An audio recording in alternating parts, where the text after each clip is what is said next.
ပတ်ဝန်းကျင်မှာမော်ကားဆိုင်တွေကလည်းတိတ်မကောင်းကြဘူးပေါ့နော်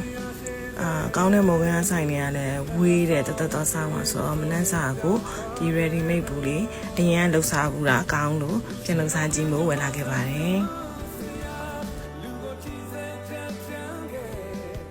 ဘဲဥအစားဦးထဲမှာလည်းကျုံနှလုံးထည့်ပြုတ်လိုက်တယ်ဒီမုံငါးဘူးတပူးထည့်ပွားရင်ရေကအဲ့မုံငါးဘူးတပူးစာထည့်ထည့်ရပါတယ်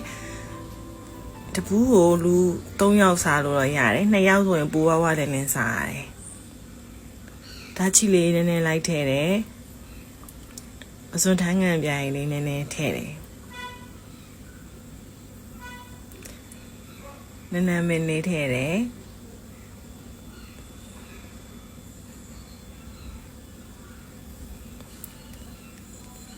ဒါလေးပဲကြက်သွားရင်စားလို့ရပြီအကျော်လေးပါဝယ်လာပြီးထည့်ထားတယ်ဒါကနောက်တစ်ပွဲထပ်စားတာပါ